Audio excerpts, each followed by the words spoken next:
Ini saya bagikan ilmu mahal. Ini ilmu kesadaran, dan itu harus praktek. Harus praktek. Ya. Oke, lanjut dulu. Ya. Tetapi Allah memberi petunjuk kepada orang-orang yang dikehendakinya. Mengerti? Siapakah dikehendaki oleh Allah? Yang punya kehendak dapat petunjuk. Bapak Ibu datang ke majelis taklim seperti ini karena punya kehendak. Ada yang dengarkan di TikTok karena punya kehendak. Karena sudah punya kehendak, pasti dikehendaki oleh Allah. Jalan-jalannya akan dibuka oleh Allah. Clear sampai sini? Nah, makanya di Quran Allah mengatakan, ya, hidayah itu hanya akan sampai kepadamu kalau kamu berani memasangkan telinga. Alladzina yastami'unal qaul fayattabi'una ahsanahu ulaika hadahumullah ulaika hum ulul albab. Begitu kata Quran. Orang yang mau memasangkan telinganya untuk mendengar, dan setelah mendengar fayattabi'una ahsanahu, dan mengikuti yang terbaik dari yang dia dengar, ulaika hadahumullah, maka Allah pasti kasih hidayah pada orang itu. Ternyata hidayah itu kata Quran harus dimulai dari telingamu. Bayangkan ya, orang yang mendengar tetapi tidak menyimak, orang melihat tetapi tidak memandang, beda ya. Makanya mendengar itu harus menyimak, memandang itu harus melihat, beda. Nah coba Bapak Ibu pergi ke gunung, lihat pemandangan, memandang tapi tidak melihat, hanya memandang seperti kebanyakan orang, foto-foto sebentar lalu botram, setelah itu kenyang, itu betul nggak? Tunuh betul nggak? Itu pulang dari sana tidak ada perubahan kesadaran, padahal judulnya apa? Recreation. Itu rekreasi, itu bahasa Inggris. Recreation. Creation itu artinya mencipta, itu ulang, recreation mencipta ulang. Harusnya pergi, habis pulang dari melihat pemandangan itu ada insight baru. Oh, saya tadi lihat pemandangan indah ya, melihat pemandangan dari atas gunung. Kenapa dari ketinggian selalu indah? Harusnya ada kesadaran. Maka di Quran banyak sekali cerita tentang gunung. Nabi Musa pun ingin melihat Tuhan, disuruh melihat gunung. Gunung itu apa sih sebetulnya? Gunung itu tempat melihat. Gunung itu tempat yang tinggi. Melihatlah kamu dari ketinggian kesadaran, dari ketinggian pengetahuan, dari keluasan pengetahuan. Melihat di tempat yang tinggi, kamu tidak akan salah persepsi. Gitu nggak kalau pergi recreation itu? Iya. Makanya berulang-ulang pergi ke pantai, pergi ke gunung, beda nak. Betul nggak? Iya. Bedanya cuman perut aja jadi tambah tebel gitu, ya. Jadi kita tuh nggak ngerti rekreasi. Mereka mana ibu? Rekreasi. Karena tidak pernah menyadari kata-kata itu. Lalu ketika dilakukan pun tidak ada kesadaran yang muncul. Recreation itu artinya mencipta ulang. Nih kehidupan saya gini-gini terus nih. Hasilnya begini-begini terus nih, ya saya harus recreation. Makanya disebut piknik. Betul nggak? Kita sedang mencari insight baru yang bisa mengubah kesadaran kita, sehingga kehidupan kita menjadi lebih terbuka. Begitu? Gitu apa tidak? Ya tidak, saya juga tahu. Gak apa-apa, ya. Dan Allah mengetahui orang-orang yang menghendaki petunjuk. Ini keren banget itu Allah. Wa huwa a'lamu bil muhtadin, dan Allah tahu siapa yang menghendaki petunjuknya dan siapa yang tidak. Orang yang menghendaki petunjuk, dia membuka diri dari kehadiran pengetahuan-pengetahuan baru. Tapi orang yang menutup diri, nah menutup bahasa Arabnya tutup itu adalah kafir. Bahasa Inggrisnya kafir. Jadi orang kafir itu bukan orang Kristen, bukan orang Hindu, bukan orang Buddha, bukan orang Konghucu. Siapapun manusia yang menutup diri terhadap apa yang disampaikan orang, tidak mau tahu terhadap pengetahuan baru, dia sedang mengkafiri dirinya sendiri. Paham? Iya. Makanya kepala saya terbuka. Kenapa? Karena saya tidak pakai tutup. Karena saya tahu tutup itu kafir. Kalau saya pakai tutup, saya berarti orang kafir. Maka saya terbuka. Kan tutup itu bahasa Inggrisnya kafir. Nih pada pakai tutup. Nah, kafir. Makanya saya nggak pakai tutup, karena saya terbuka. Saya terbuka terhadap pengetahuan baru dari siapapun datangnya, no problem. Karena ada kata-kata yang disampaikan di zaman para sahabat Nabi, jangan pernah melihat siapa yang berkata, tapi dengar apa yang dikatakannya. Makanya saya tidak alergi terhadap apa? Terhadap perbedaan, karena keunikan itu adalah hadiah bagi dunia.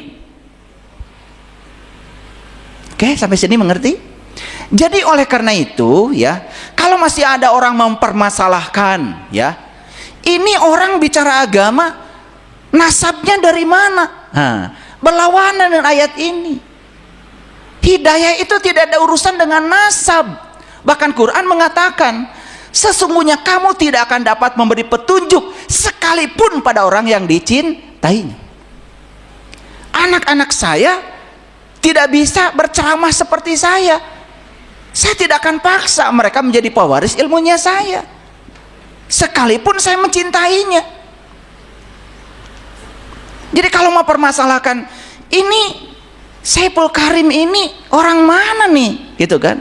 Ya, dilihat dari jenggot gak ada, kumis gak numbuh, betul nggak? Betul nggak? Bulu miskin, nggak ada bulu. Nah,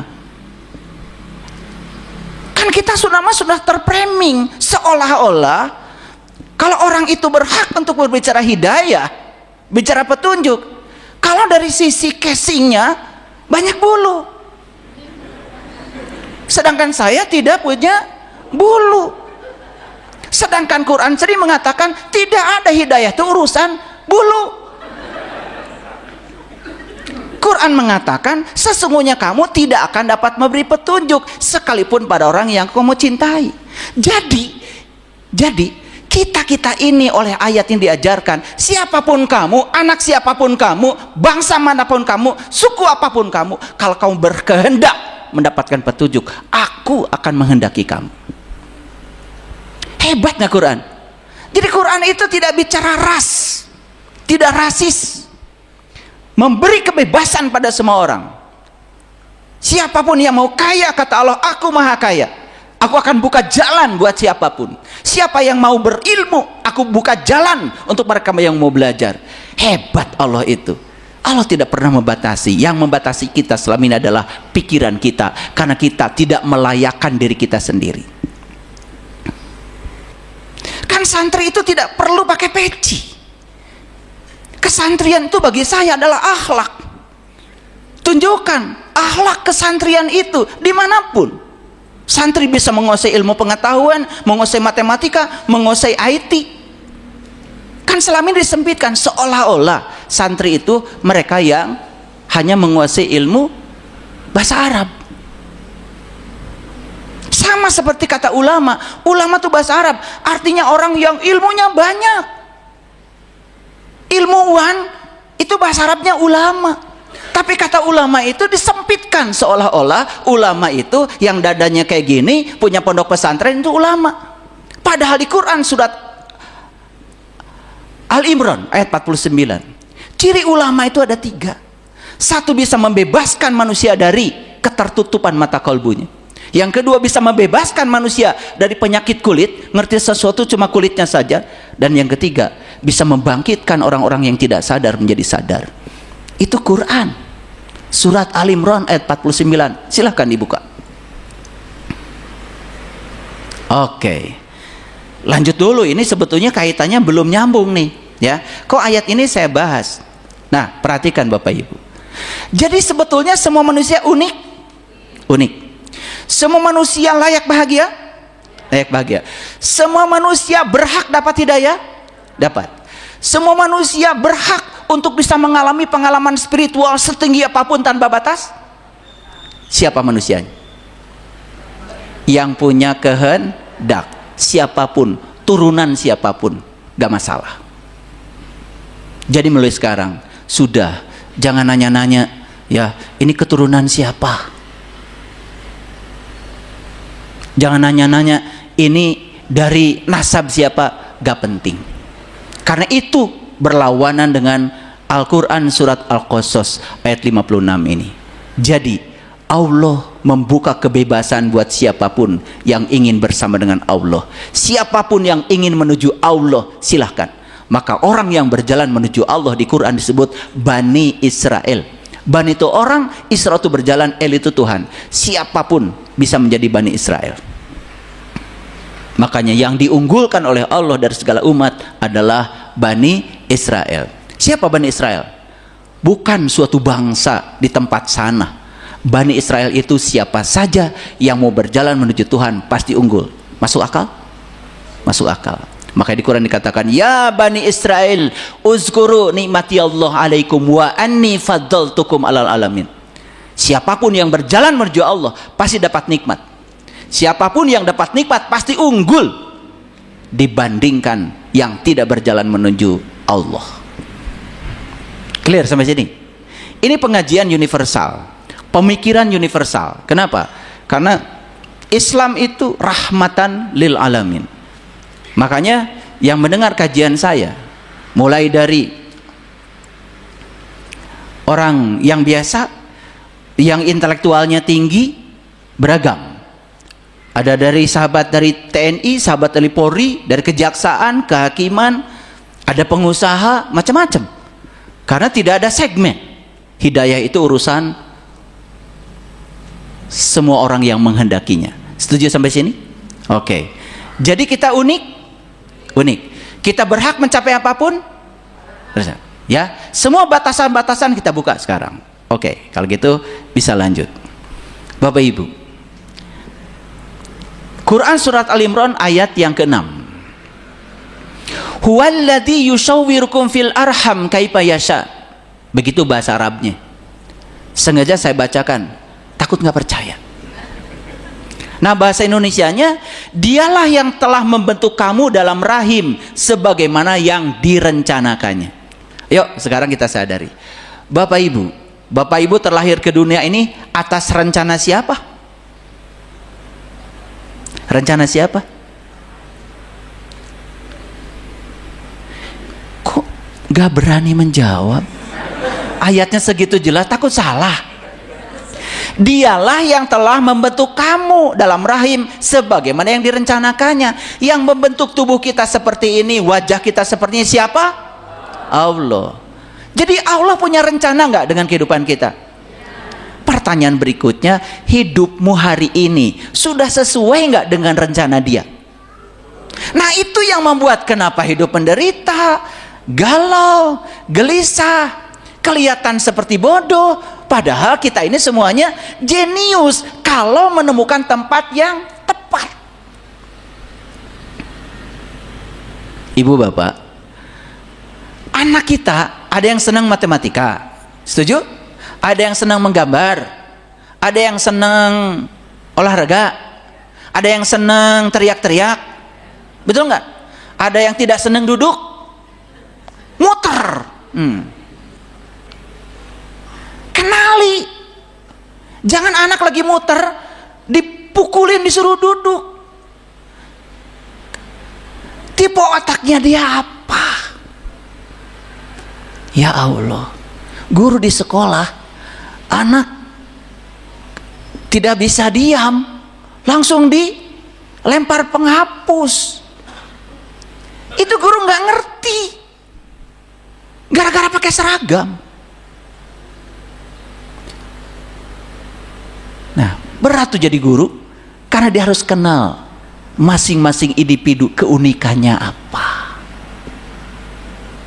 Kalau Kalau dia sedang ngajar matematika, anak itu tidak suka matematika, hormati ketidaksukaannya. Pernah nggak ada guru menghormati ketidaksukaannya?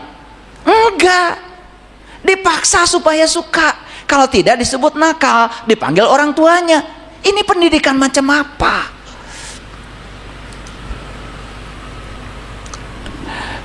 Jujur, saya tanya lagi. Jadi Bapak Ibu lahir ke dunia direncanakan siapa? Kok ragu-ragu? Direncanakan siapa? Oke. Kalau direncanakan oleh Allah, masa Allah melahirkan kita ke dunia tidak dibekelin apa-apa? Ya pasti dibekelin dong. Semua kita dibekelin Bapak Ibu, luar biasa. Bahkan Allahnya sendiri ada di sini, menemani kita, nggak pernah jauh dari kita. Bukan sekedar dibekelin, kita ini ditemenin oleh Allah. Bahkan kata Allah, masalah yang kamu hadapi tidak usah khawatir, aku bersamamu. Jangan kau bilang masalahmu besar, tapi bilang Allahmu yang maha besar. Kita cuma ngomong aja Allahu Akbar, Allahu Akbar, Allahu Akbar. Dapat masalah sedikit saja, Allah jadi kecil banget. Yang besar adalah masalah kita. Bohong banget. Makanya dalam sebuah kajian saya bilang, jangan kau katakan, ya Allah, betapa besar masalahku. Jangan, ya Allah, betapa besar engkau. Gak ada masalah di hadapanmu. Di hadapan yang maha besar tidak ada masalah. Ini masalah kita, kesadaran kita, kesadaran yang rendah. Makanya betul kata David Hawkins, ya, kalau orang yang masih takut, malu, iri, dengki, itu yang namanya fos. Itu yang disebut dengan kesadaran neraka. Makanya orang yang bisa melampaui nilai 200 di skala kesadaran, di atas 200 ke atas, namanya power, kekuatan positif. Itu kesadaran surga. Makanya neraka menarik neraka baru, surga menarik surga baru. Makanya lihat, ada orang susah, yang diceritakan kesusahan. Cerita susah tuh seneng banget. Ada ibu-ibu datang ke rumah saya, penyakitnya sederhana, cuma bengek, minta konsultasi khusus dengan saya, bengek dan diabetes. Saya sudah kemana-mana katanya, tapi nggak sembuh-sembuh. Tiap hari saya makan obat, makanya di kantongnya itu ada obat semprot, macam-macam. Saya tanya sama ibu ini cerita kalau ibu ini bengek pada siapa aja. Di grup WA cerita, saya bengek. Setiap keluarga datang cerita, saya bengek. Ya, kemana kita memfokuskan pikiran, ke situ energi mengalir. Kan yang diceritakan sakit, gak ada cerita sehatnya. Lucu, pengen sehat, yang diceritakan sakit mulu. Harusnya kalau pengen sehat, cerita, saya sehat, baik-baik saja. Jadi sudah salah pikirannya, makanya kemana-mana nggak sembuh. Jadi saya bilang, udah mulai sekarang, sampai saya kasih ilustrasi seperti apa. Stop ya, cerita kalau ibu ini bengek, tambah bengek. Tapi kita kan senang banget kalau menceritakan kesusahan, menceritakan penyakit, menceritakan penderitaan. Setuju? Kita sedang melawan hukum alam. Oke. Jadi kita direncanakan? Direncanakan. Ada satu pertanyaan yang harus Bapak Ibu jawab. Apa? Apakah hidupku hari ini sudah sesuai dengan rencana Allah atau tidak? Oke? Sudah terjawab sekarang? Nah, kalau belum bisa menjawab, sederhana. Kalau hidup kita hari ini berantakan, berarti kita hidup belum sesuai dengan rencananya. Kalau hidup sesuai dengan rencananya, saya yakin tidak mungkin berantakan. Semua baik-baik saja. Jadi harusnya belajar agama, belajar spiritual, hasilnya kelihatan hari ini, sekarang di sini, bukan nanti di akhirat. Di sini sudah kelihatan. Kalau di sini saja sudah kelihatan amburadul, apalagi nanti. Karena yang menentukan besok kan hari ini. Setuju sampai sini? Oke. Sekarang terjawab? Oke. Jawab oleh diri kita masing-masing. Yuk lanjut. Pernah dengar gak ada orang sukses? Pernah dengar? Oke. Saya tidak akan cerita banyak-banyak. Saya cerita orang sukses 3 kelompok aja. Ada para nabi, para rasul, sukses nggak? Sukses. Ada para ilmuwan, para penemu, sukses nggak? Sukses. Ada para mujadid, para pembaharu. Itu adalah orang-orang sukses. Saya mau kasih contoh 3 kelompok ini aja. Sekarang Bapak Ibu lihat. Pernah nggak dengar sejarahnya Nabi Muhammad? Ya.